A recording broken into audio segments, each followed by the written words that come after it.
right, well, why don't we get started? Good evening, everybody here in person, anybody watching on our video. Good to have you all here with me as we go through a couple more saints. And we got a couple of really famous ones, I would say, more well-known saints around the world. So without further ado, why don't we begin with Saint George? How many of you have heard of Saint George before? Okay. And you've probably interacted with one of the symbols of St. George more than you've realized before. You'll see it in the video coming up, but then it's also mentioned on the sheet. Very famous in European circles, also has roots in the Middle East, though. And so why don't we watch the video? And the guy who does these videos, I kind of liked his brand of production. He is a little bit more silly, but it was not as corny as the first one we watched. But, so he's going to talk to us about the St. George. So hopefully the volume doesn't have an issue. Hey folks, if there's one thing we need more of today, it's real-life heroes and days set aside to remember them. April 23rd is one such day. It's celebrated around the world, though mostly by our friends in England, as St. George Day. Now, it reminded me of the snippet we did on the real-life hero, St. George, from a recent Drive-Thru History Acts to Revelation episode. Check it out. So he's got a YouTube channel. Was busy making history. The Apostle Peter was working wonders on behalf of the gospel as well, in a little town called Lydda, which is where I'm headed now. Lydda was home to one of the earliest Christian communities in Judea.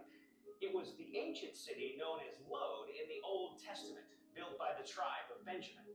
Now, the city was deserted during the Babylonian captivity in the 6th century BC, but it was reestablished in the 5th century BC after the Judeans returned from exile. Today, the city is a modern city of about 70,000 people between Jerusalem and Tel Aviv. And instead of the Greek name Lydda, the city still bears the ancient Hebrew name of Lod. But before we delve into Peter's 1st century activity in Lydda, let's flash forward a couple of hundred years to the story of someone else who made this little Judean village famous. His name was St. George the Dragon Slayer. And yes, for the record, that is officially the coolest nickname ever. According to tradition, St. George was born in Lydda, his mother's hometown, in around 280 AD. He eventually joined the Roman military and worked his way up to a commander of many troops. He was considered a war hero and was widely known for his courage. George was also a follower of Jesus. In 303 AD, he learned that the Roman Emperor Diocletian was preparing a persecution of Christians. George presented himself before the emperor and publicly denounced his plan. The emperor ordered that George recant his position, but George stood firm in his convictions, even to the point of horrendous torture. It is said that George was chained and tortured for at least a month. In the end, his bravery was strengthened by his faith, and many witnesses became followers of Jesus as a result, including Queen Alexandra, the wife of Diocletian. George was finally beheaded on April 23rd, 303, as a martyr for the gospel. Tradition tells us that the remains of St. George were later returned here to Lydda, and a church was built in his name over the new tomb in the 4th century. The present-day Church of St. George was started in 1870, and it was built over the ruins of various other churches that have existed here since the Byzantine era. As you can see, the Church of St. George shares a wall with an Islamic mosque. Muslims also believe that George was an heroic figure in history.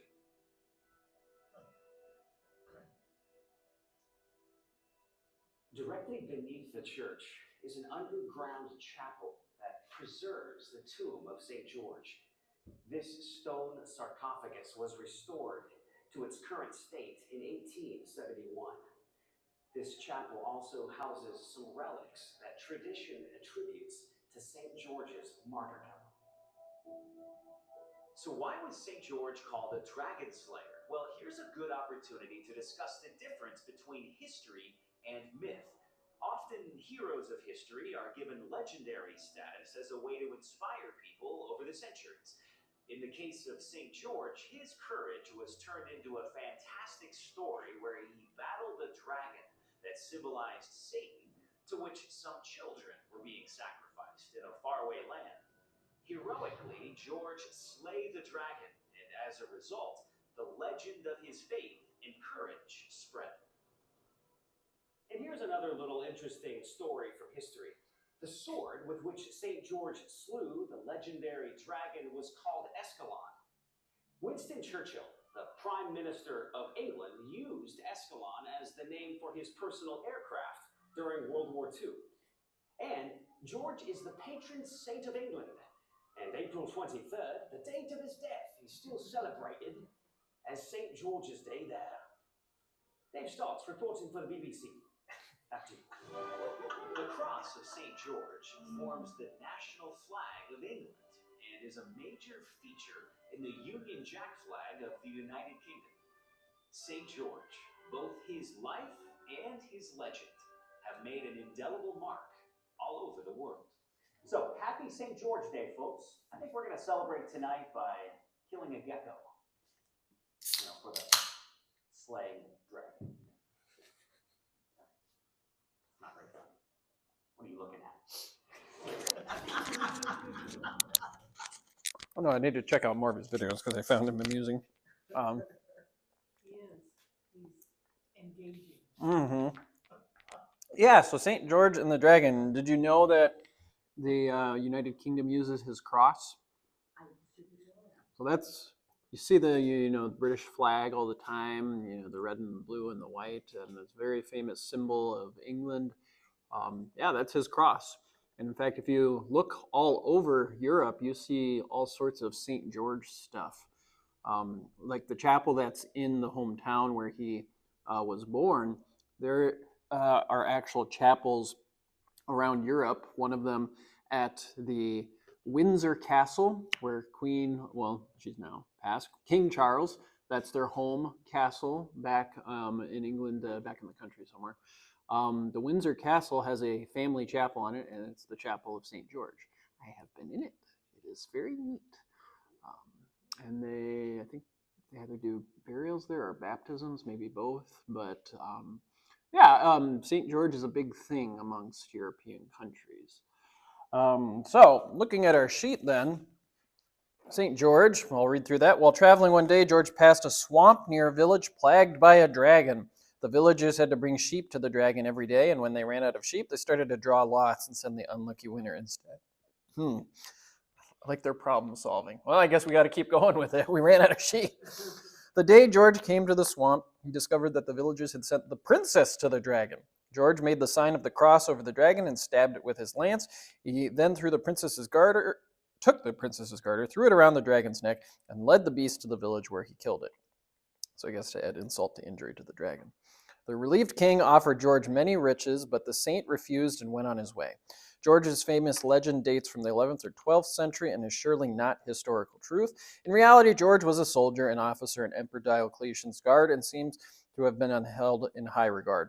Nevertheless, he publicly protested the emperor's persecution of Christians at the beginning of the 4th century, and as a result was tortured and martyred. He became a very popular saint in both Eastern and Western Christianity during the Middle Ages, and crusaders bore his arms, a red cross on a white background, into battle. Eventually, England adopted George's cross as the nation's flag. It appears also in the Union flag representing the United Kingdom. So you see there, too, at the bottom, many cities and nations claim George as their patron, including Russia, which shows an image of the saint at the center of its coat of arms. Even Russia has a little bit of a claim to St. George, too.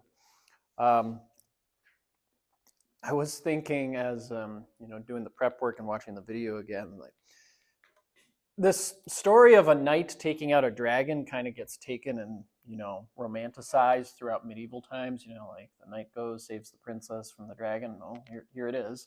One of the first times we come across that legend. I can't help but wonder if that served as inspiration for Monty Python too, and the rabbit that they had, because he does build it up, like this is going to be a very dangerous monster that they're going to have to slay, and well, it was, but they just didn't think that at first. They learned their lesson, though. That's why they needed a holy hand grenade. Sorry, I like Monty Python. All right, so you see right before Emperor Constantine, so you remember Constantine, Council of Nicaea, he helps with the formation of the Nicene Creed. He's at the meeting where it's formed, and then this is before that, though. So I was surprised to find out that George's legend is that old. I was thinking he was more medieval times, but it goes back even farther, just a few centuries after Jesus ascended into heaven. Anything on St. George? What stood out in his story, or? Well, he predates the Arthurian legends, Right. Yeah, that's mid-500s. 5 to 9, yeah. Yeah. But yeah, it predates that, so all of those myths and these creatures just kept building despite the eradication of these saints. Yeah. The kind of faith we could imitate, or strong faith, where do you see it? Well, where is it? To persist. Yeah, persist in specifically what The way way? he stayed in his faith even during Yeah. persecution and torture, and standing up to the king, Mm-hmm. saying, "I'm not going to do this." Mm-hmm. Yeah. Yeah. I mean, there's He nothing stood his ground.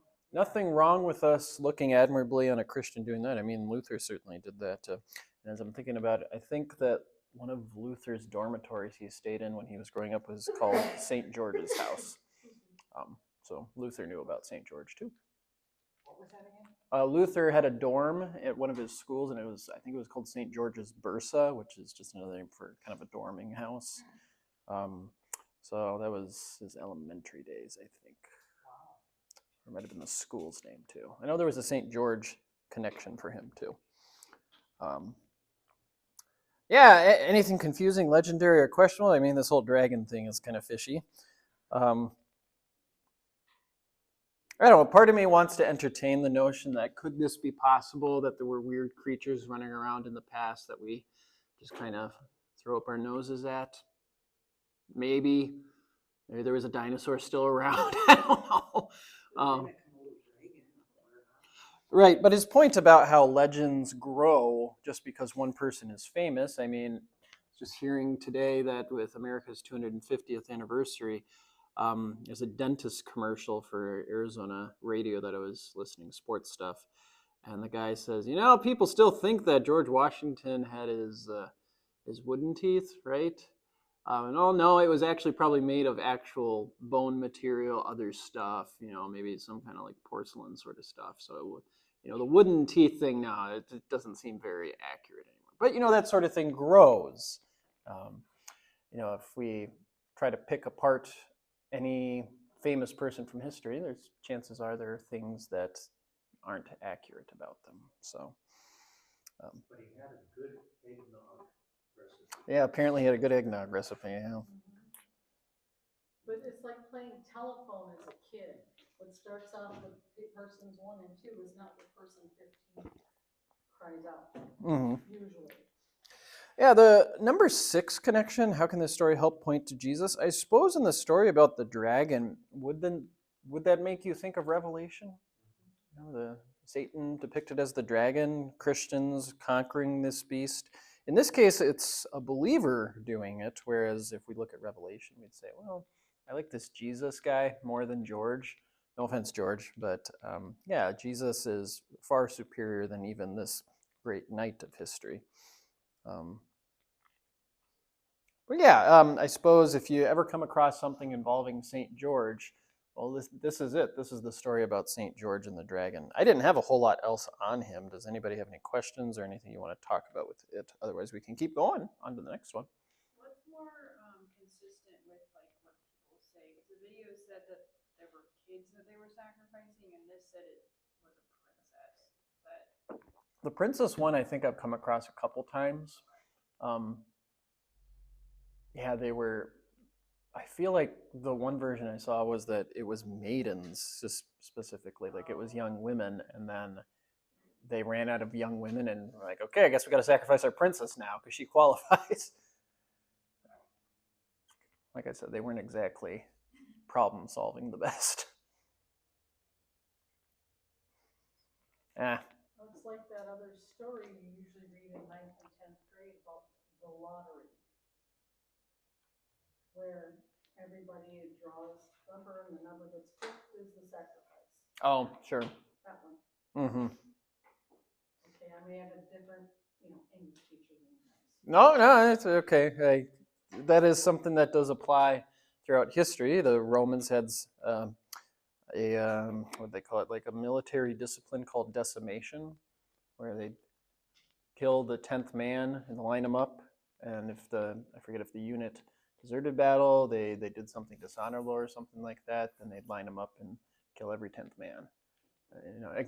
Actually, they would pick the 10th man, and then everybody else, the other 9, would have to beat him to death. And so it was your own soldiers doing it to each other, but it was supposed to enforce like the seriousness of the army. So, yeah, glad we don't live in those times anymore. All righty. How about we flip then and go on to jolly old Saint Nick? All right, and I've got our good friend from Driving Through History who will enlighten us once again. Let's see here. You go away, and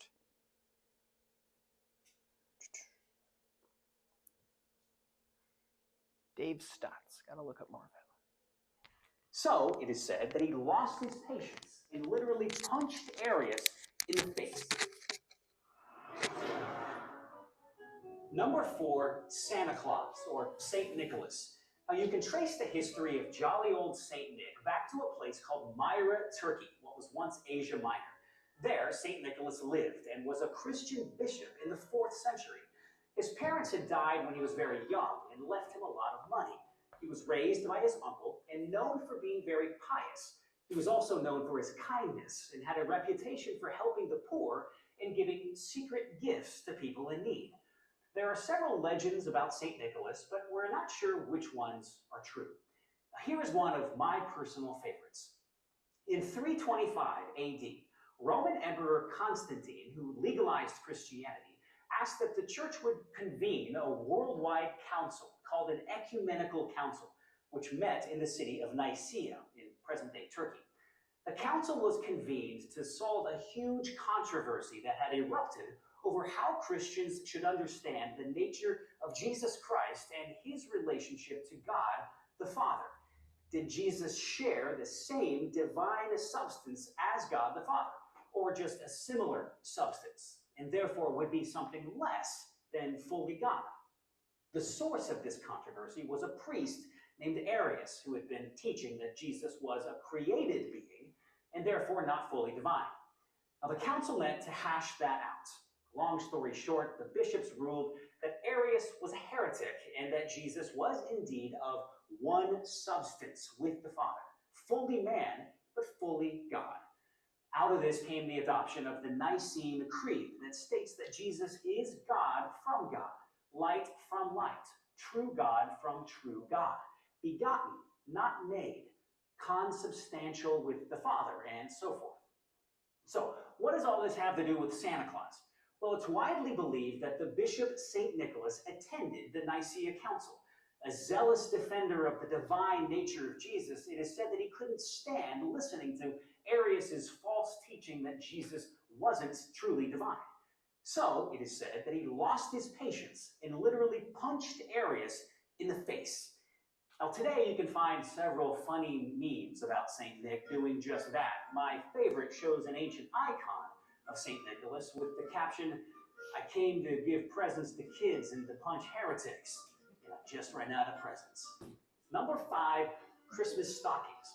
Now, one of the oft-told stories about St. Nicholas involves a poor man with 3 daughters living in ancient Asia Minor. This man was so poor, he had no dowry for his daughters, so they couldn't get married. A dowry is money paid by the father when his daughter gets married.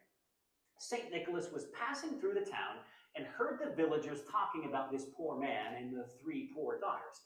Naturally, he wanted to help the family, and he decided to do it in secret. So, after dark, he threw 3 bags of gold, one for each daughter, through an open window of their home, and one of them landed inside a stocking that had been hung by the fire to dry. When the family woke up the next morning, they were overjoyed that the girls could one day get married and live happily ever after. You can see where I'm going with this. It led to the custom of children hanging stockings by the fire for gifts from St. Nicholas. Sometimes this story has been told with St. Nicholas throwing gold balls through the window, which is where the tradition of putting oranges or tangerines into stockings came from. They represent the gold balls that it is said that St. Nick threw into the stockings. So, there you have it, folks. The historical origins of 5 of our most cherished Christmas traditions. Oh, and one last one. Do you ever cringe a little when you see Xmas instead of Christmas? We don't really need to. In the Greek alphabet, the letter that looks like an X is the Greek letter chi, which is the first letter of the Greek word for Christ, or Christos. It's just a shorthand way of writing Christmas. But it's not pronounced Xmas. And if you call it that, well, then St. Nicholas might go all Council of Nicaea on you and give you a gentle punch in the face. If you don't know what I'm talking about, see number 4 in this series. Just kidding about the punching bag. Folks, I want to take this time to thank you for being part of the Drive-Thru History family. We love history here, and we love being able to deliver it directly to you, our cherished audience. God has blessed us all, and there's nothing better than being able to explore His world and His story with you. Have a Merry Christmas. Must actually be Christian. Oh, hi. That's why we end up with fruit in the Christmas bags for the kids. That's right. All right, that's what I got for the videos there. So St. Nick. First things that was taught in one of my elementary school German classes. The story of The oranges left by St. Nicholas on St. Nicholas Day, December 6th. Gotcha. All right. So yeah, maybe you've heard some of those legends before where, you know, there is a St. Nick giving gifts to people. And yeah, I mean, American culture has certainly taken it and blown it out of proportion. And who knows what story is which now with what we do with Christmas. But at the very least, we know the stocking thing goes back to this guy who maybe threw an orange through a window or something, gold ball, you know. All right, so he must have been a good thrower. St. Nick, let's read that section. Very little can be stated with historical certainty about the Bishop of Myra, despite his long-standing, widespread, and enduring popularity. Nicholas was most likely born in Ferrara, a Lycian city, traveling to Egypt and Palestine and suffering imprisonment in the Diocletian persecution. So right around the time of St. George, too. Behind these bare facts lie a host of legends and miracles, including bilocation, the resurrection of 3 murdered boys or young clergymen, and the distribution of gold for their dowries to young women who would have otherwise become prostitutes. So bilocation, take a stab at what that means. Wasn't that the same emperor with St. George? That's Diocletian. This is bilocation. So it's being in 2 different places at once.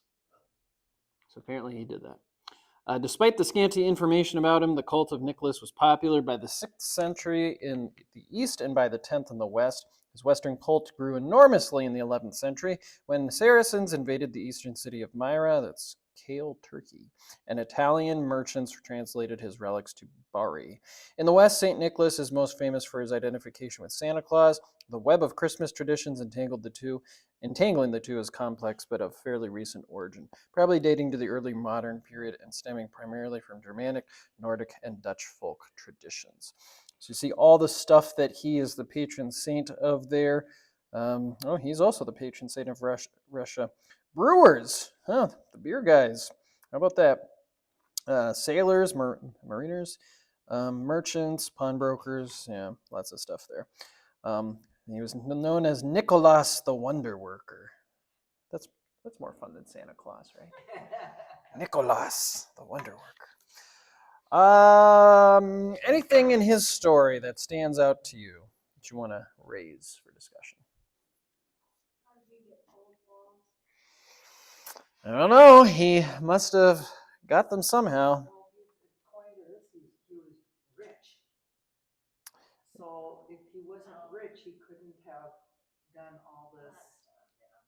do this, I'll do this in secret and get gold coins to throw through the windows and, right? Because it said in the video that his parents were rich and they died and left him all this, right? Mhm. Or my, Yeah, and well, he'd be able to distribute it then as he sees Yeah. fit. Yeah. Mm-hmm. We forget customs were very different. If there was not a dowry, there was no marriage. Mhm. Mm-hmm. I suppose in this story with Saint Nick, the questions around who was he actually in church history versus in world history. You see, like how at the end of that section it talked about all the Scandinavian traditions that kind of blend together with it. Saint Nick, as you look at him, I have a hard time figuring out what's what and what's not. Well, it says he was a bishop, That much we know. so he was at least educated in some doctrine of some kind. He was fairly affluent enough to be at the Council of Nicaea. He did attend, and he did punch Arius in the face. And apparently Arius Great tried to kick him back, but yeah.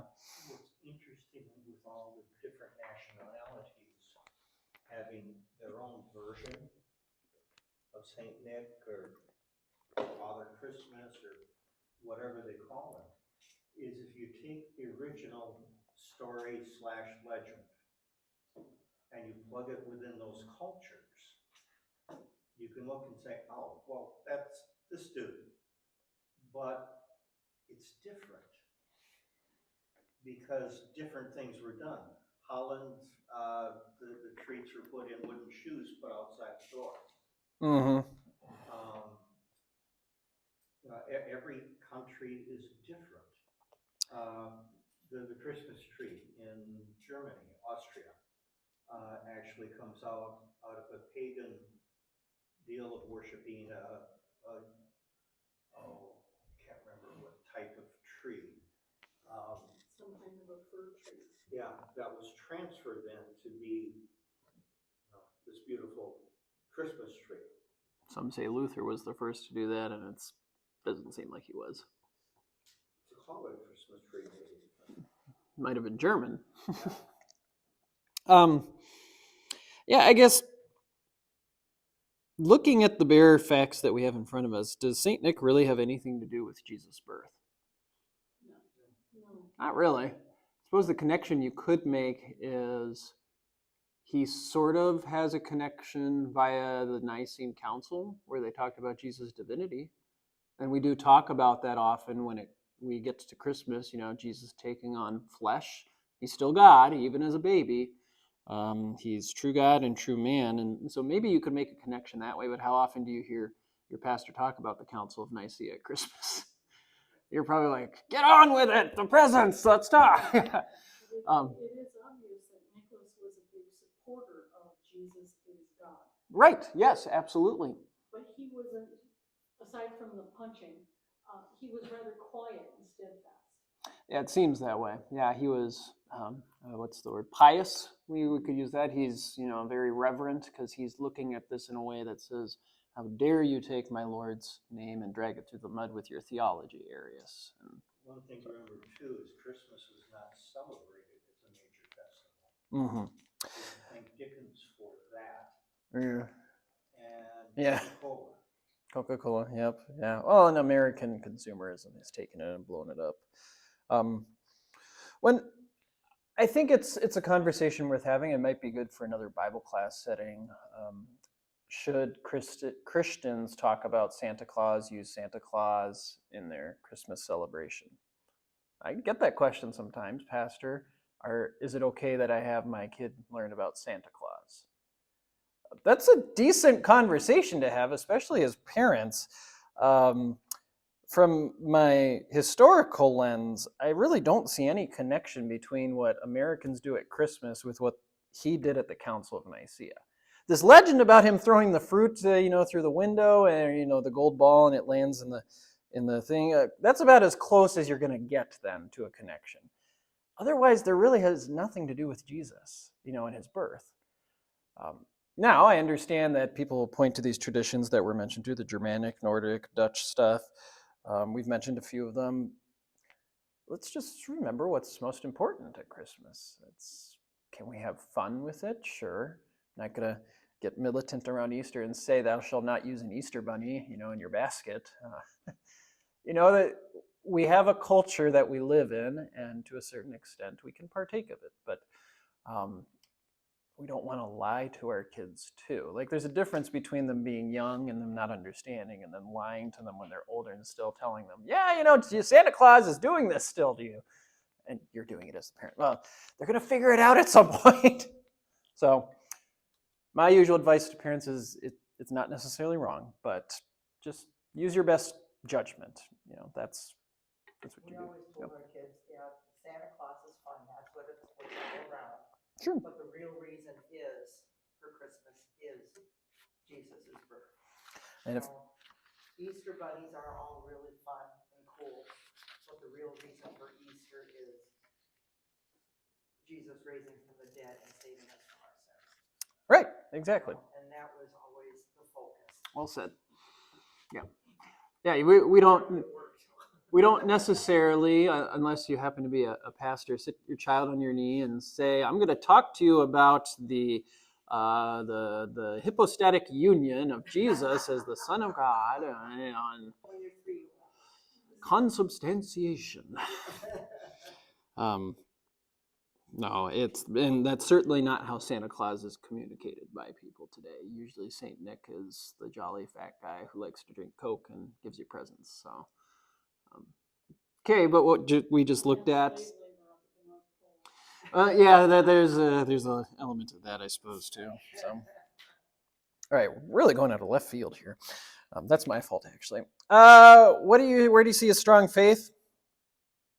I'm standing up at the Council of Nicaea. Yeah. Taking on, what's his face? Arius. Yeah, it's him. Yeah. Mm-hmm. Yeah. What can we imitate? Taking a strong stand too. Saint Nick, he's similar to Saint George in that way. Anything confusing, legendary, or questionable? I just love that he was just such a good throw that he managed to, we're not told how far, it just happened to land in there. How can this story help point us to Jesus? Well, I think we've talked about that a little bit too with let's get the focus on Christ in his story and talk about what was it that made Saint Nick tick. Even if you're going to talk about these women, these young ladies who wanted to get married, and you got the story that they don't have enough money. He gives them the money. Why did he do that? He doesn't know them necessarily. Why? Well, because he's Christian charity. There's something to that too, and so we can learn from that. Yeah, we're not always going to be those Scrooges and go, bah, humbug, I'm not going to give anybody anything. No, we want to be a cheerful giver, don't we? All right. Well, with our remaining time, what I thought we could do, it kind of got hinted at in this one? Oh, yeah, with the talk about bilocation. I don't have the sheet for you, but miracles are a very real thing, at least in concept and topic when it comes to saints. So I thought I would read this to you because this will answer some of your questions. In the colloquial sense, or you think like just common usage of the word, a miracle is any amazing, unlikely, and beneficial event. So, we say like, oh, it's a miracle he hit that home run. Well, was it really? Not really. Maybe, depending on your team it was, but in the more specific sense used by Christians, it refers to an event contradictory to the laws of nature, evident to human observers. Miracles always stem directly from God's will. The miracles performed, quote unquote, by saints are not a result of human powers, but rather result from divine intercession. So I suppose that's a little nuance when it comes to miracles that I don't always keep in mind. If there's a saint doing a miracle, it's God doing the miracle through them. So They're acting like an instrument in that case. St. Augustine, who at one time believed that miracles couldn't occur after the death of Jesus, changed his mind and argued that God's will could suspend the laws of nature whenever he wanted. Today, the Catholic Church considers at least 2 miracles necessary proof for canonization for saints who are not martyrs. Non-martyred saints are thus, by definition, miracle workers. I'm not sure why they have that qualification. Like, you did a miracle, bud, but you got murdered, so you're not a saint. I don't know about that. And it was only one. Right. I'm not quite sure about that. John Paul II created, or after his death, he was beatified by Pope Benedict XVI. So Pope John Paul he helped a French nun recover from Parkinson's disease. Typically, there's a 5-year waiting period to begin the process of canonization, and the new pope waived it because of how special it was. But that was only one. I suppose. Well, you do know they make it up as they go. Welcome to Whose Line Is It Anyway? Another one, Mother Teresa of Calcutta. Until his own beatification, John Paul II again, he elevated Mother Teresa to the Blessed Teresa of Calcutta. It was the fastest that anyone had ever been beatified. He officially recognized that the healing of an Indian woman's abdominal tumor after the application of a locket containing Mother Teresa's picture was a valid miracle that took place at the intercession of Mother Teresa. So there's a picture of her in a locket, put it on the tumor, and it healed it. So these are the sort of things, too, then that can make someone a saint in the canonization process, but they have the Vatican team will go out and they'll do their investigation to see, did this actually happen in the way that you're saying? Did it happen too, even if the timeline matches your story? Yeah. Interview the witnesses, yeah. Yeah, it's a process. But 2 miracles usually are what they consider necessary. I'm not sure how John Paul got away with it. Well, Mother Teresa, she was, in her late 90s, so they figured there was something they missed because communication in the early 1900s was to the phone. I suppose, yeah. Yeah, I suppose we take for granted how quickly we can communicate nowadays, so maybe the investigations go faster now? Probably not. All right. Kinds of miracles. Miracles come in many forms, but there are a few kinds that appear repeatedly in the lives of saints. Many have manifested the stigmata. Those are the wounds of Jesus that appear on the body of a saint. Like if you're really holy, you're really getting into the zone with Jesus, then your stigmata appear on you. These 5 wounds are the nail wounds in the hands, the feet, and the wound in the side next to the heart. Other saints, such as Julian of Norwich and Catherine of Siena, bore the stigmata of the crown of thorns, so that's an option too. Other miracles include saints who raised the dead or cured the sick.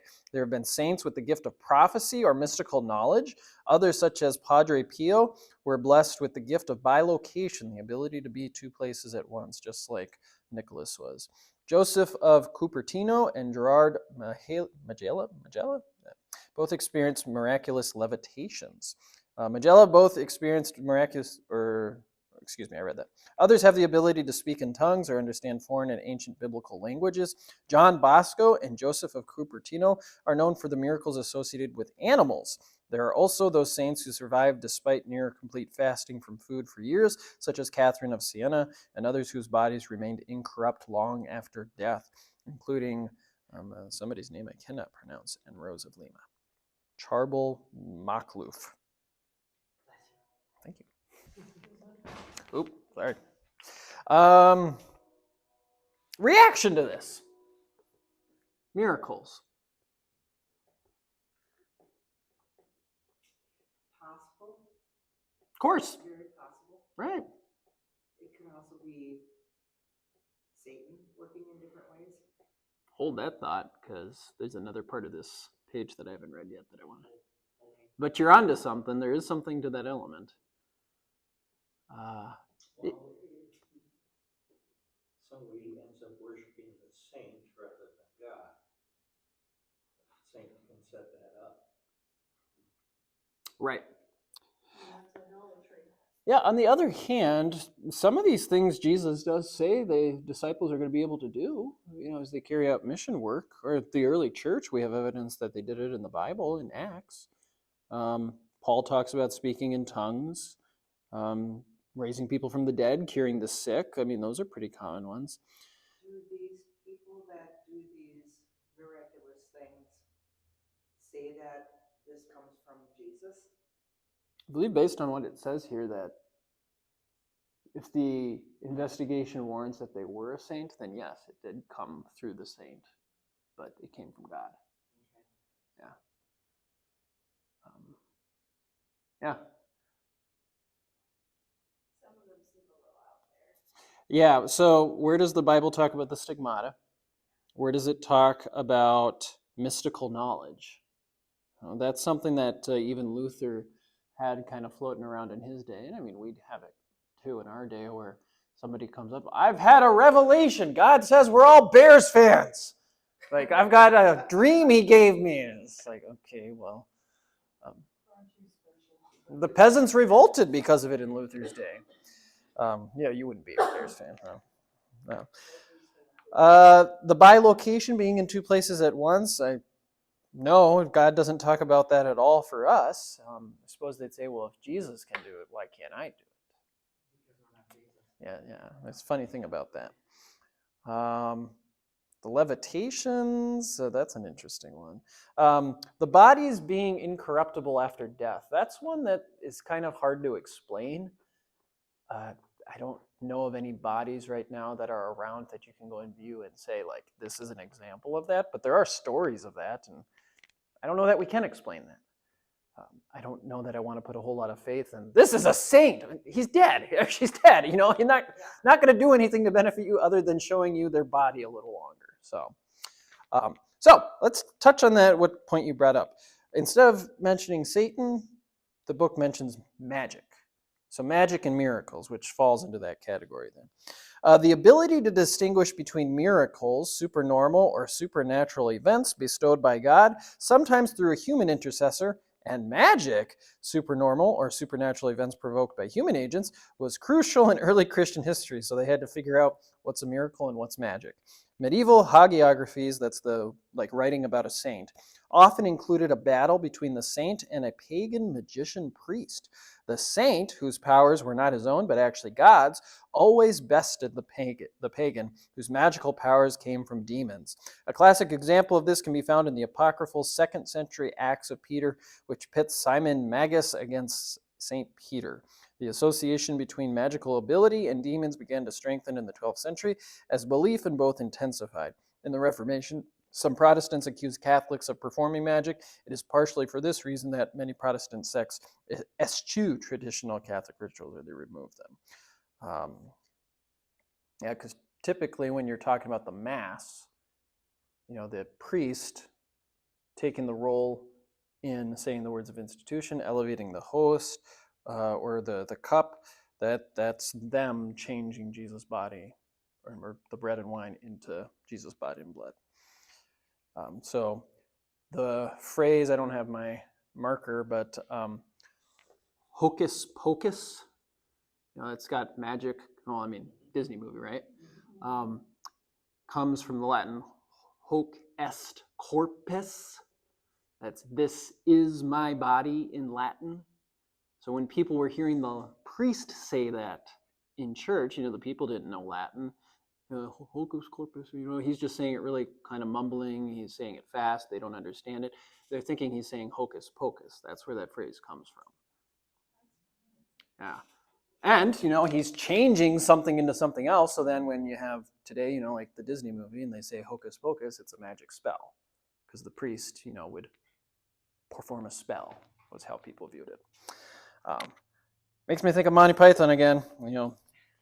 How do we know she's a witch? Let's see if she floats. Oh, I'm looking at Dan. Focus, focus. Oh, yeah. Oh, yes. It's like, what floats? A duck. If she weighs the same as a duck, then she's a witch. Yes, the logic of the Middle Ages. There we go. Thank you.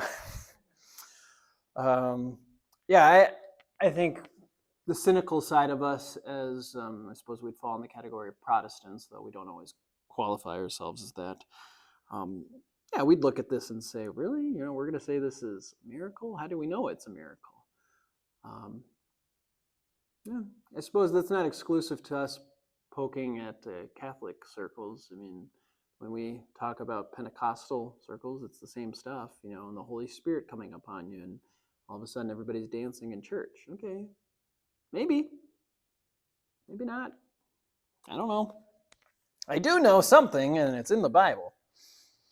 Here we go. Some saints, such as Margaret of Cortona, are said to have had a gift of prophecy. Margaret knew the date of her own death and also had visions in which she spoke with Jesus, who called her the poor one, in Latin, poverella. After announcing her worldly life, Margaret had entered a Franciscan order, living the life of a penitent. She was also instrumental in establishing a hospital for the poor and sick in Cortona. So they do wonderful things for people in this life. There was one other section I was thinking we could tackle tonight. Let me see where it is. Relics! Because that kind of goes hand in hand with miracles.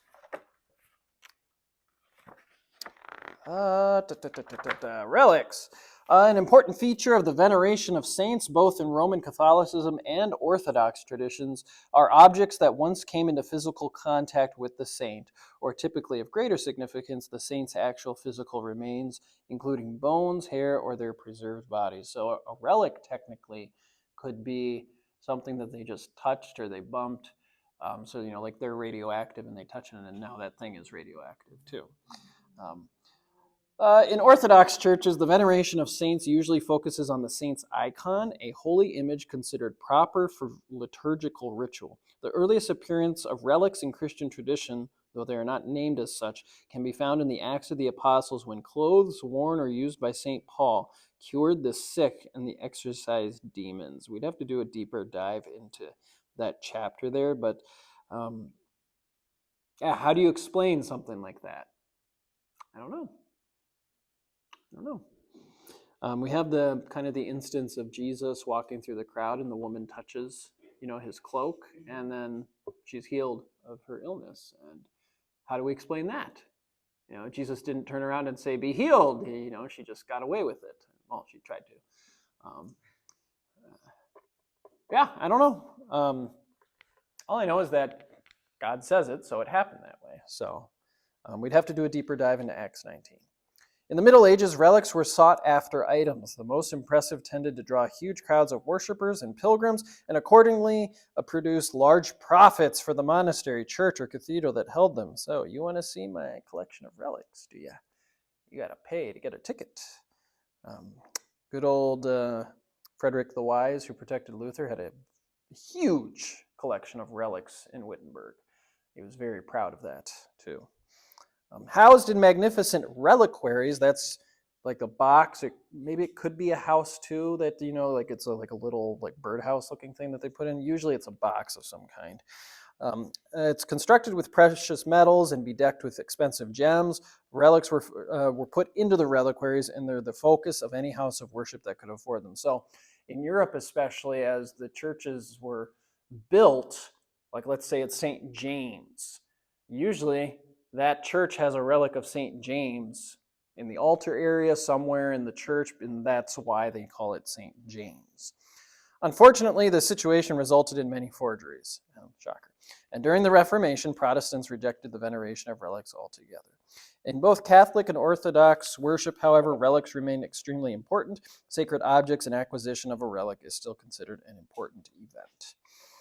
I understand there was enough cases of the cross to be the size of 4 or 5 giant redwoods. Yep. Yeah, they could have had 13 crosses out of all the pieces they had. Which they had milk from Mary when she would nurse Jesus. They'd have a hair from Mary's head. They'd have a leaf from the burning bush that Moses spoke to.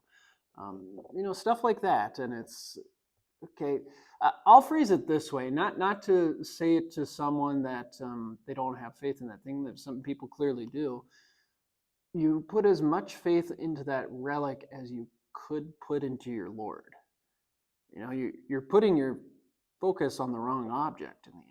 Like I firmly believe you have faith in that thing. I'm wondering why you don't focus it elsewhere. You know, but people get excited about this sort of stuff, the spiritual relics. And also it caters to our sinful nature, sad to say, because when we go and we see relics, we venerate saints, that's something that we are doing, and that satisfies our need to do something. It's easier to believe in something you can see and feel rather than something you can't. Right, something tangible that I can actually, be involved with in some way. The Roman Catholic Church recognizes 3 classes of relics. First class relics are those items directly associated with the events of Christ's life, such as the cross or shroud, or the physical remains of a saint, such as bone, hair, or body parts. So they got, the Shroud of Turin. That'd be an example. Second class relics are items that the saint wore, such as a shirt or an apron, or items that the saint owned or frequently used, such as a rosary or book. So someday we will have the Aaron Rodgers relic. That he wore this. Well, I mean, we kind of do that with, sports stuff. You go to the Packer Hall of Fame. Third, it's a Hall of Fame, not a shrine. Jersey. It's in a glass case. Is sold. Yep. Third class relics are any objects that are connected to a first or second class relic, such as lamp oil or pieces of cloth. So in one of these pictures, there's a head reliquary of Saint Martin of Tours from the 14th century. So his head had been cut off and put in the box, and now they had it as a relic. By the 10th century, relics had come to be often housed in a container made in the shape of the relic, such as a foot or arm. Others were purely decorative and might hold third-class relics, such as oils. It's dead. A reliquary casket from the 12th century that's pictured here too. Medieval craftsmen produced elaborate and beautiful containers designed to hold the relics of the saints. So if you go to the Vatican, you see like full-on like giant tubes that the bodies of some of the popes are lying in, and they preserve them with technology now. But that sort of thing, I heard music, sorry. That sort of thing that you're thinking of would be smaller than in train. I was like, I'm hearing music somewhere as I'm talking about a saint. Their bodies, if they're not in those sort of giant containers nowadays, they're in smaller little boxes because their bones have decomposed. I don't know if you want to see some of the relics that are pictured here, but reaction to relics. They're fun to look at. It's history. Yeah. They just had a video posted on their Instagram. I think it was the seminary. Professor Christie, who is the choir director, music professor at the seminary, got to help lead a tour to Germany, to the Lutheran homelands. And there's a video of him now. It's really cool. Maybe I'll show it after this. Of Professor Christie playing organ on the pipe organ at Luther's church where he's buried. And they kind of pan the camera and you can see Luther's grave is right there by the pulpit. It's like, oh, that's kind of cool. But will you see us venerating or treating his body like a relic? No, he would turn over in his grave if he found out. That's not why we admire this stuff. Although we could say, wow, it's cool to have this historical thing in front of me. Go to Smithsonian or something along those lines, because you can learn from it. You can study, what that thing is, connected to. So, any other thoughts or questions? Again, my advice to you is be patient with others in our world, especially Roman Catholics and Eastern Orthodox, who take this stuff very seriously. We don't want to mock them. We want to talk to them about Jesus. And we're very thankful that they most likely do know Jesus. They just maybe don't understand the relationship with him that we have in a very unique way. So people will talk about relics in very admirable ways. And if that ever happens, don't be surprised. So that's what I got for you tonight. You got anything? All right, next week we got Saint Athanasius and Saint Augustine. Unless you pronounce it Augustine, which we don't. We're church history people, Augustine. We will actually be having this class at Shepherd of the Valley next week because the room will most likely be put back together. We have to have it ready for Sunday. And then we will have class over there then for the remainder of the summer. I suppose we'll say thank you to our representative from Ascension for letting us use the sanctuary or use the fellowship hall for class. And we're very thankful to be able to gather over here with you. All right, that's what I got for you. Why don't we close with the Lord's blessing? May the grace of our Lord Jesus Christ and the love of God the Father and the fellowship of the Holy Spirit be with us all. Amen. All right, thank you, everybody. You're welcome. See you all next time.